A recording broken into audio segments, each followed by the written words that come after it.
전에 한 번은 그러한 드라마가 우리 한국 사회에 굉장히 이렇게 핫한 게 있었죠. 여인천하라고 하는 드라마였습니다.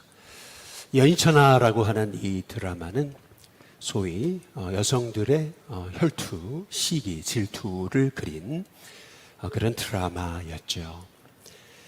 실은 룻기의 말씀도 여성들의 이야기, 여성들의 드라마입니다. 특히 오늘 여기 말씀에 보시면 8절에 나오미가 두 며느리에게 얘기하잖아요. 너희는 각기 너희 어머니의 집으로 돌아가라. 이제 그렇게 이제 말하지 않습니까? 이 룻기는 어머니들의 이야기다라고 하는 것을 볼 수가 있습니다. 어떤 어머니냐 하면은 그래도 좀 살아보려고요.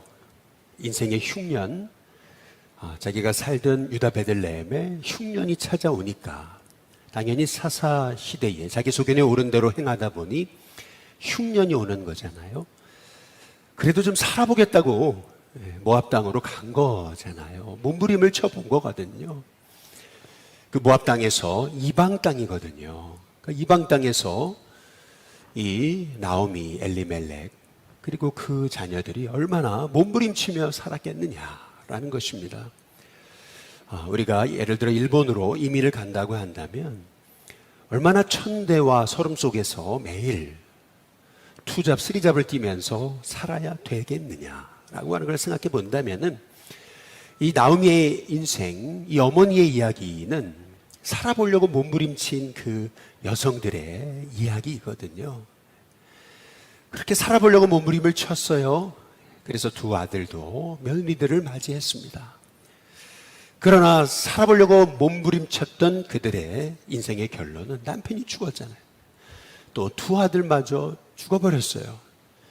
그리고 청상과부 두 며느리와 함께 남겨지고 말았던 거죠. 세 명의 이 과부들이 그 어떤 인생의 어려움을 그걸 극복해 나가는 그런 스토리, 그것이 바로 룻기의 스토리이거든요. 우리 인생에도 이렇게 살려고 몸부림쳐 왔어요. 그냥 허투루 산 거 아니에요. 열심히 살았습니다. 몸부림치면서. 우리의 잘못이라고는 한 가지, 살아보려고 몸부림친 것 같은 것밖에 없는 거죠. 흉년이 왔잖아요. 그러니까 뭐라도 해봐야 되지 않겠어요? 그래서 뭐 주식도 투자해 본 거고, 그리고 뭐 사업도 시작해 본 거고, 그리고 가게도 한번 열어본 거죠. 그런데 그 결론은 뭐예요? 결국 그 결론은 남편 죽고 두 아들 죽고 결국 소망 없는 이 세 명의 과부들만 남았더라. 인생에 더 이상 헤어나올 구멍이 없는 것 같았던 그런 인생의 절망을 만난 상황, 그것이 바로 이 어머니들의 이야기인 거죠. 그래서 룻기는 흉년을 만난 어머니들의 스토리입니다. 근데 그 흉년이 자기의 힘으로는 절대 해결될 수 없을 것 같았던 그 흉년이 인생의 풍년으로 바뀌어지는 그 놀라운 반전의 역사, 그것이 바로 이 룻기의 말씀인 거죠. 우리는 이 룻기의 말씀을 통해서 그 소망이 없었던 그 여성들에게 어떻게 하나님은 반전의 역사를 일으키셨나, 그 반전의 계기가 어떻게 이루어졌는가라고 하는 사실을 우리가 오늘 말씀을 통해서 깨달아 알아야 되는 것입니다. 먼저는 6절에 보시면은 그 여인이 이렇게 시작하잖아요. 그 여인이 어떤 여인입니까? 소망 없는 여인이거든요. 살아보려고 이국 땅에 가서 몸부림치고 그렇게 살아보려고 했던 것밖에는 죄가 없는 그 여인이, 그것도 청상가부 두 사람과 함께 오늘 말씀해 보니까 모압 지방에서라고 말하잖아요. 모압 지방은 어디입니까? 하나님의 말씀이 사라진 이방 땅이잖아요. 예배가 사라지고 음성이 사라지고 하나님의 존전이 사라진 그 땅 아니겠어요? 그 여인, 절망에 있던 여인, 그리고 모압 지방에서 하나님을 잃어버렸던 여인이더라도 6절에 보니까 여호와께서 자기 백성을 돌보시사 그들에게 양식을 주셨다 함을 들었다 라고 이렇게 말씀하고 계시거든요. 여기서 중요한 것은 여기 동사를 주목해 보시면 여호와께서 자기 백성을 돌보셨다라는 말씀이거든요. 그리고 양식을 주셨다. 돌보셨다, 주셨다. 하나님은 여전히 그 백성 사랑하신다 라고 하는 거, 이 나오미가 들었잖아요. 실은 영적인 반전의 시작은 하나님 말씀을 듣게 될 때 말씀이 들려야 됩니다. 말씀이 들려야 그 인생에 솟아날 구멍이 없는 것 같아도 하나님은 놀라운 반전의 역사를 일으키시는 우리 하나님이시다라고 하는 거죠. 그래서 우리는 우리 가정이, 우리 자녀들이 하나님의 말씀을 듣게 해야 되고 말씀이 들려지는 자리로 이끌어야 되고 말씀을 듣는 하나님의 종들이 되게 달라고 우리가 부단히 기도하고 또 애쓰고 또 노력하는 저희들이 돼야 될 줄로 믿습니다. 12해를 혈중에 걸려가지고 여러 해를 고통받고 이 의사 저 의사를 찾아가고 사람들에게 구걸했지만 그러나 오히려 더 문제는 중하여졌던 혈루증 걸린 그 여인이 말이죠. 어떻게 그의 혈루의 근원이 곧 마르게 됐습니까? 그 이유가 있죠. 어떻게 예수님의 옷자락에라도 내가 손을 대면 내가 나으리라 라는 그러한 믿음이 생겨질 수 있었겠느냐는 거죠. 성경에 보니까 예수의 소문을 듣고 라고 그렇게 말씀하고 있거든요. 그냥 소문을 들었을 뿐이에요. 그러나 소문조차도 그것이 그 안에 하나님의 말씀이 있을 때 생명이 살아나는 역사가 일어나게 되는 거죠. 어떻게 저 여리고 성에 수많은 사람이 불순종하여 죽어갈 때 어떻게 기생 라합이 구원받을 수 있었습니까? 그 가족이 구원받을 수 있었습니까? 기생 라합도 자기 집에 찾아온 손님들이 했던 그 이스라엘 백성에 관한 하나님에 관한 소문을 들은 거죠. 그랬다더라, 그랬다더라. 저 이스라엘의 하나님이 홍해를 가르셨다더라. 저 이스라엘의 하나님이 저 백성을 돌보셨다더라. 저 이스라엘의 하나님이 저 백성을 먹이셨다더라. 여러분, 그 말씀이 기생 라합의 영혼을 살리는 반전의 출발점이었다라고 하는 사실을 우리가 깨닫게 된다면요, 로마서에서 사도 바울이 얘기하듯이 믿음은 곧 들음에서 난다. 들어야 하나님 말씀이 들려질 때 바로 그 영혼이 깨어나는 역사가 일어나는 은혜가 있게 된다는 거죠. 왜 말씀을 듣는 것이 중요한 것입니까? 말씀을 듣는다는 것은 단순히 흘려듣는 것을 의미하는 것이 아닙니다. 말씀을 듣는다는 것은 그의 심령에 하나님의 생명의 씨가 떨어진 겁니다. 생명의 씨가 떨어졌기 때문에 그 생명은 능력이 있습니다. 그래서 아주 척박한 땅이라 하더라도요, 생명은요 그 척박한 곳을 뚫고 나오게 되어 있습니다. 우리 교회의 뒷동산에 올라가면 이 데크를 깔았잖아요. 근데 그 데크 사이 아주 정말 그 간격이 너무나 비좁은데도 그 빈 간격을 비집고 생명이 나와요. 그래서 거기에 잎이 자라고 꽃이 핍니다. 아무리 땅이 척박해도 생명은요 결국 꽃을 피우게 되어 있더라라고 하는 거죠. 그래서 우리는 우리 인생의 반전이 어디서 시작되는가? 말씀을 들어야 된다라는 거죠. 말씀을 들어야 내 심령 가운데 하나님이 방문하시는 그런 역사가 일어나게 되는 줄로 믿습니다. 저와 여러분의 인생 속에서 이렇게 인생의 반전은요 몸부림친다고 되는 것이 아닙니다. 인생의 반전은 단순히 내 노력으로 몸부림치는 게 아니고 말씀이 들려져야 된다는 거죠. 하나님 앞에 엎드려야 되고 그래서 기도하기 시작할 때에 우리의 삶에 인생의 진정한 반전의 역사가 일어난다라고 하는 사실을 말씀을 깨닫고 우리의 심령 가운데 진정 말씀이 들리는 은혜가 있게 해달라고 기도할 수 있는 저와 여러분이 되시길 주님의 이름으로 축복합니다. 오늘 여기 7절에 보시면은 있던 곳에서 나오고라고 이렇게 말씀하잖아요. 6절을 다시 한번 보시면 여호와께서 자기 백성을 돌보셨어요. 그래서 그들에게 양식주tam을 들었잖아요. 그랬더니 두 며느리와 함께 어떻게 돼요? 일어나게 되는 거예요. 말씀을 들어요. 그렇게 되면 어떻게 되냐면 내용은 일어납니다. 일어나서 어떻게 되냐면 모압 지방에서 하나님의 말씀이 없는 곳에서 말씀이 있는 곳으로 어떻게 합니까? 돌아오게 되죠. 그리고 나서 7절에 보니까 이렇게 얘기해요. 있던 곳에서 나오게 됩니다. 이게 참 중요한 거죠. 하나님의 말씀이 들려질 때 우리는 일어나게 됩니다. 그리고 돌아와야 될 때로 돌아오게 되고요. 그리고 그 있던 그 죄의 자리, 그 절망의 자리에서 나오게 되는 거죠. 그래서 이제 나오미는 두 며느리와 함께 유다 땅으로 이제 돌아오려고 길을 가다가 이렇게 말씀하고 있잖아요. 분명 이 나오미의 계획은 뭐였냐면은 두 며느리와 함께 고향 땅으로 돌아오는 거였습니다. 그런데 아무리 생각을 해봐도 자기에게 소망이 없잖아요. 이 두 며느리가 너무 불쌍하잖아요. 그래서 8절에 보니까 나오미가 두 며느리에게 말하죠. 너희는 각기 너희 어머니의 집으로 돌아가라. 그렇게 말씀하고 있잖아요. 본래 나오미의 계획은 이제 나는 소망이 없는데, 나는 산다는 게 고통인데 너희들마저도 이 고통 가운데 빠져들지는 말아야 되지 않겠냐. 너희들만은 살아라.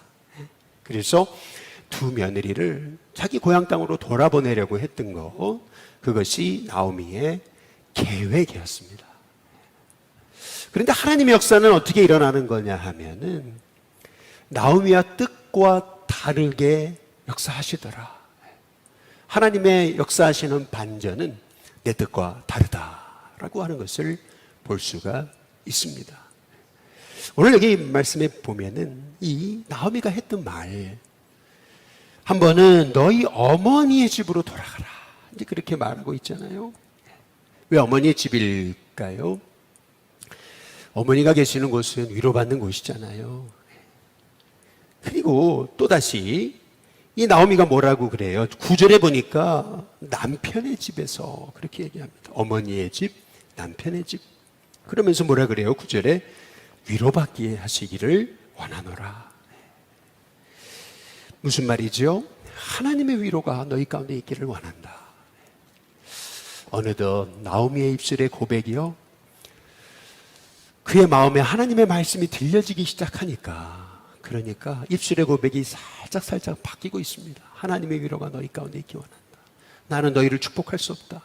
그러나 너희를 하나님 축복하시기 원한다. 내 인생에는 이 고통이 시작돼서 끝이 없지만 끝이 보이지 않는다. 그러나 너희들도 이 고통에 빠져들었어야 되겠냐. 너희들은 살아라. 너희들은 이제 좋은 남편을 만나라. 그래서 네 고향으로 돌아가가지고 그 고향 땅에서 좋은 남편 만나가지고 개가를 해라. 그래서 그 남편에게 위로받아라. 근데 이것이 나오미의 계획이었던 거죠. 그래서 오늘 여기 말씀에 보시면은 이 나오미가 그 며느리들에게요, 결국에는 9절에 보니까 그들에게 입맞춤에 이렇게 말하고 있어요. 입맞췄다는 말의 의미는 뭡니까? 작별 인사를 한 거거든요. 여러분, 이게 나오미의 계획이었어요. 나오미의 계획은 두 며느리를 다 가라, 이제 가라. 나에게는 더 이상 소망이 없지 않냐. 내가 지금 결혼하더라도, 내가 오늘 밤 남편을 만나서 결혼해서 잉태한다 하더라도 그 아이가 태어나서 자라기까지 너희가 어떻게 그 아이를 기다릴 수 있겠으며 어떻게 평생 청산과부로 지낼 수가 있겠냐. 내 고통이 니들의 고통은 되지 말아야 되지 않겠냐. 니들은 살아라. 이런 얘기거든요. 오늘 여기 말씀을 통해서 우리는 참 이 룻기에서 보여지는 나오미의 따뜻한 마음을 읽을 수 있는 너무나 중요한 한 단어를 보게 되죠. 그게 11절에 나오미가 이르되 내 딸들아 이렇게 얘기하잖아요. 12절 내 딸들아, 딸아. 아가 돌아가라, 되돌아가라. 여러분, 이것이 나오미의 마음이거든요. 저는 이 나오미의 모습을 통해서요, 나오미가 이 두 며느리를 단순히 며느리로 본 게 아니에요. 자기 딸처럼 여긴 거죠. 아가. 그렇게 고백했던 이 나오미의 모습을 통해서 진심을 보게 되는 거예요. 실은 나오미는 이 두 딸을 돌려보내는 게 그의 뜻이었습니다. 그런데 놀랍게도 하나님은요, 룻이라고 하는 이방 여인 며느리를요, 그의 곁에 철석같이 붙여주시잖아요. 실은요, 이 며느리 룻이 자기와 함께 고향 땅으로 돌아가면요, 그 미래가 뻔해요. 첫째, 그것은 뭐냐면 청산과부로 지내야 되죠. 그리고 이방 여인이잖아요. 얼마나 천대받겠어요? 얼마나 멸시를 받겠어요? 그리고 두 과부가요, 그 이방 땅에서 고향 땅으로 돌아와가지고 얼마나 사람들의 손가락질을 받겠습니까? 베들레헴이라는 곳이 그렇게 큰 곳은 아니잖아요. 그렇다고 본다면 여러분, 그곳에서 계속 사람들의 손가락질을 당할 것을 생각하면은요, 나오미는요, 룻이 돌아가는 게 행복한 거예요. 돌아가라 그랬던 거죠. 그게 자기 뜻이었어요. 그런데 하나님은 이상하게도 이 룻의 마음을 움직이시는 거죠. 어머니 하나님이 나의 하나님 되실 겁니다. 이게 참 놀라운 것이죠.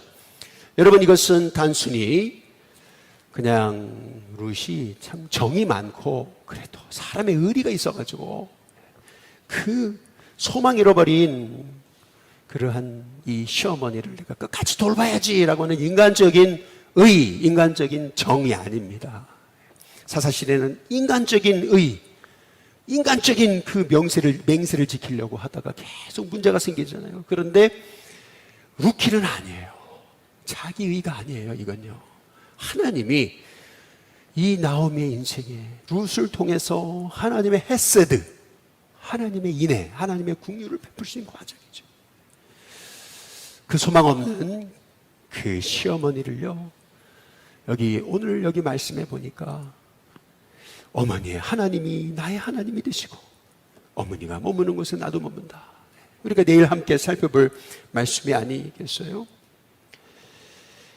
여러분, 우리의 인생 속에서요, 내 뜻대로 안 되는 경우가 많습니다. 내 계획은 이거였는데 하나님은 그 계획과 다르게 역사하실 때가 있습니다. 이야, 룻이 내 인생에 이 끊어진 대를 이어줄 줄이야. 여러분, 나오미가 그걸 어떻게 상상이나 했겠습니까? 여러분, 그래서 오늘 말씀을 통해서 우리가 알게 되신 것은 뭐냐면은 신앙이 중요한 겁니다. 믿음이 중요합니다. 이 룻이라는 여성에게 그래도 말씀이 들려졌겠지 않겠어요? 나오미를 통해서 하나님이 돌보셨단다. 내 백성을 돌보셨단다. 하나님이 지금도 일하신단다. 그래서 나는 고향으로 가야 되겠다. 그 입술의 고백을 통해서 아마도 룻의 마음에도 그 하나님, 나의 하나님 되고 싶습니다 고백했던 그 믿음의 역사, 여러분, 그것은 다름 아닌 나오미의 입술을 통해서 하나님이 룻에게 말씀하셨음을 우리가 볼 수가 있는 거죠. 결국 말씀이 들려져야 됩니다. 하나님의 말씀이 들려지면 아주 메마른 땅, 소망 없는 땅에서도 생명이 움돋게 되지요. 그래서 저와 여러분의 인생을 통해서 우리가 이 룻기의 인생의 엄청난 반전, 이 반전의 역사는 어디서 시작됐는가? 하나님이 자기 백성을 돌보시사 그들에게 양식 주셨다함을 듣고, 여기 듣고가 중요한 겁니다. 들어야 됩니다. 들려야 됩니다. 깨달아야 됩니다. 그런 하나님의 역사가 있게 되시길 주님의 이름으로 축복합니다. 근데 오늘 여기 말씀해 보시면은 우리가 사사시대의 말씀을 결론 지으면서 우리가 보게 된 것이 있잖아요. 사사시대의 시작은 사사기 2장에 보시면은 그 복임의 역사가 나타나잖아요. 너희들이 불순종하여서 너희가 우상을 섬기고 너희가 하나님의 뜻을 쫓지 않았으므로 하나님께서 이방 백성 내가 쫓아내지 않겠다. 그들이 너희의 가시가 되고 올무가 될 것이다. 하나님 말씀하시잖아요. 그래서 이스라엘 백성들이 복임이라는 땅에서 울잖아요. 그냥 단지 울기만 한 거예요. 회개 운동이 일어나지 않은 거예요. 미스바 영적 운동이 일어나지 않은 겁니다. 울고 크게 울었다 그랬거든요. 그런데 사사기 21장에 이제 또 마지막 부분에도 보면은 백성이 베델에 이르러 거기서 저녁까지 하나님 앞에 앉아서 크게 큰 소리로 울며 이랬습니다. 그러면서 어찌하여 어떻게 우리 지파 중에서 한 지파가 없어지게 됐나이까? 이게 도대체 어떻게 된 일입니까? 하면서 또 우는 사건. 근데 그냥 운 게 아니죠. 사사기 21장 2절에 보니까 큰 소리로 울며 라고 이렇게 말씀하고 있어요. 사사기는 울기 시작해서 우는 대로 끝나는 거예요. 원통해가지고 우는 거예요. 회개하면서 자복하는 게 아니고요. 그냥 원통해서 끝난 거예요. 너무 자기 인생이 너무나 처량하니까 그냥 우는 거예요. 그런데 룻기도 잘 보십시오. 오늘 9절에 한번 보시면은 그렇게 얘기하잖아요. 여호와께서 너에게 허락하사 각기 남편의 집에서 위로받기를 원하노라 하고 그들에게 맞춤에 그들이 어떻게 합니까? 소리를 높여 어떻게 했어요? 울었다. 소리를 높여 울었어요. 오늘 14절에 보시면은 또 이렇게 얘기하잖아요. 그들이 소리를 어떻게 해요? 높여. 어떻게 울었어요? 다시 울었어요. 여러분, 분명히 성경이 울고 소리 높여 울고 큰 소리를 울고 다시 울고 계속 울었다는 얘기를 강조하고 있잖아요. 여러분, 내 소견에 오른 대로 내가 인생의 주인인 한 우리는 서러워서 울 수밖에 없습니다. 내 인생의 원한과 내 인생의 고통과 내 인생의 흉년은 내가 풀어갈 수 없습니다.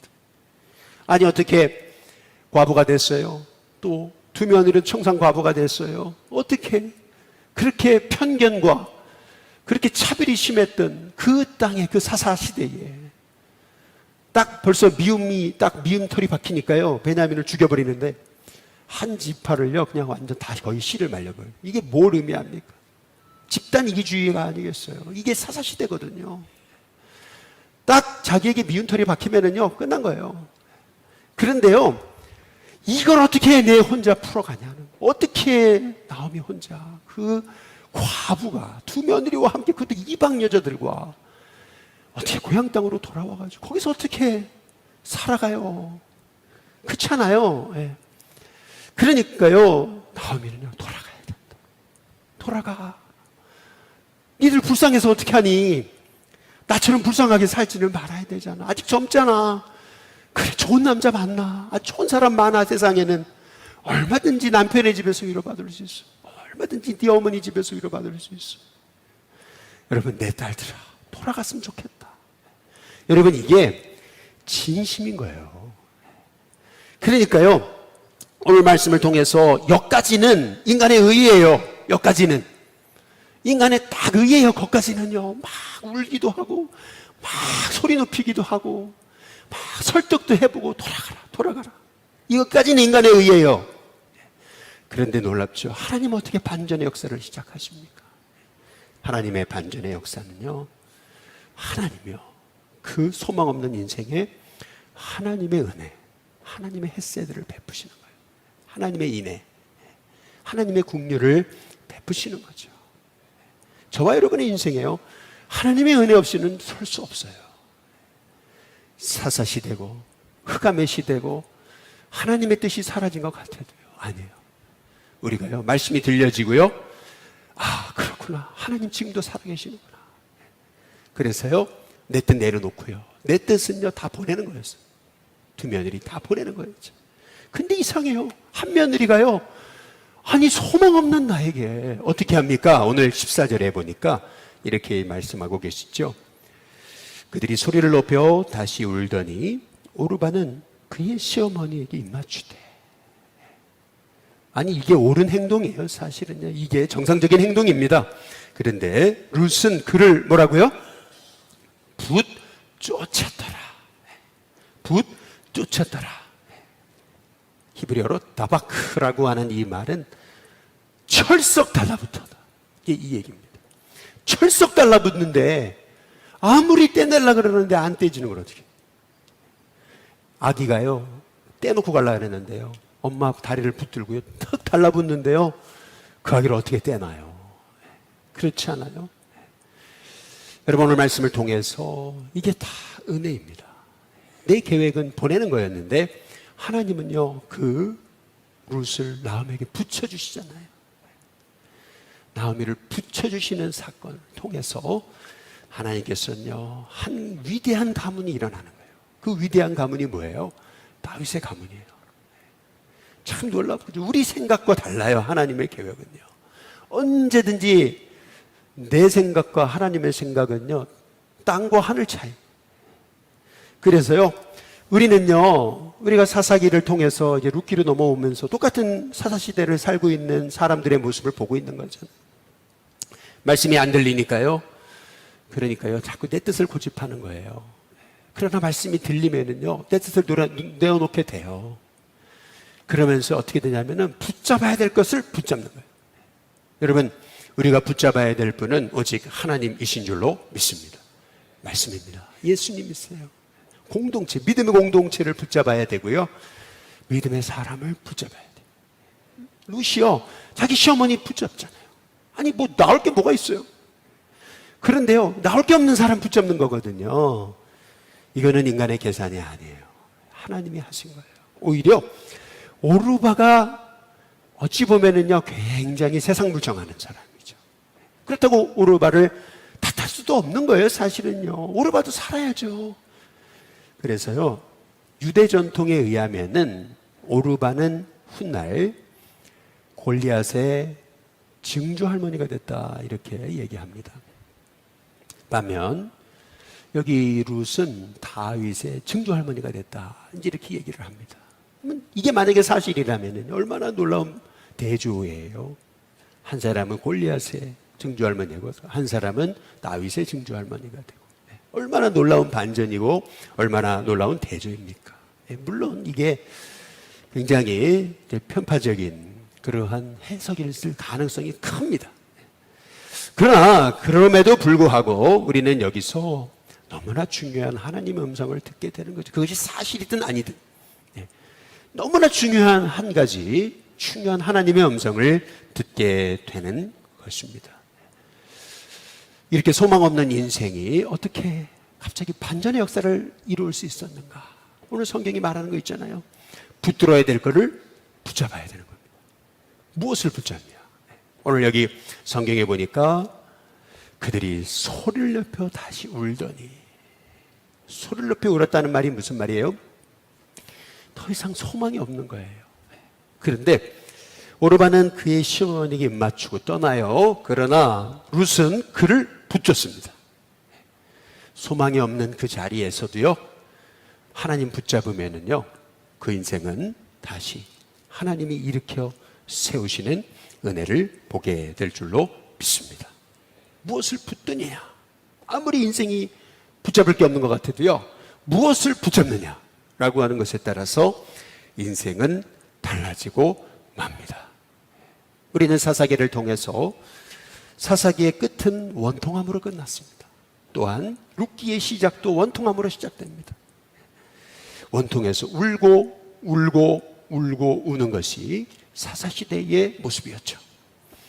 그러나 우리의 인생은 원통함으로 울고 끝나면 안 됩니다. 이제는 말씀이 들려줘야 됩니다. 내 뜻을 돌이켜야 됩니다. 그리고 붙들어야 될 분을 붙잡아야 됩니다. 말씀을 붙잡아야 돼요. 예수님 붙잡아야 돼요. 울어도 못합니다. 울어도 소용없습니다. 말씀을 붙잡아야 됩니다. 말씀을 붙잡으면은 인생은 바뀝니다. 여러분, 누군가 나에게 입 맞춘다고 속지 마십시오. 가룟 유다도 예수님께 입 맞추고 배신했습니다. 여러분, 달콤함에 속지 마십시오. 하나님의 뜻을 붙잡아야 돼요. 하나님의 뜻을 붙잡아야 그 인생이 살아나는 은혜가 있게 될 줄로 믿습니다. 그를 붙잡더라. 믿음의 주여 온전하게 하시는 이인 예수님을 바라봤더라. 그랬더니 그 인생이 이제 살아납니다. 살아나죠. 어떻게 살아나는가? 그것이 이제 내일부터 펼쳐집니다. 저와 여러분의 인생 속에 이제 우리의 인생이요, 우는 데서 끝나는 게 아니고, 원통해서 서러워서 우는 데로 끝나는 게 아니고, 이제는요, 우리의 삶이 돌아올 대로 돌아오고 말씀 붙잡음을 통해서 정말 소망 없던 여인들의 이야기가 이제는 소망의 이야기로, 소망의 여인들의 이야기로 바뀌어지는 은혜가 있게 되시기를 주님의 이름으로 축복합니다.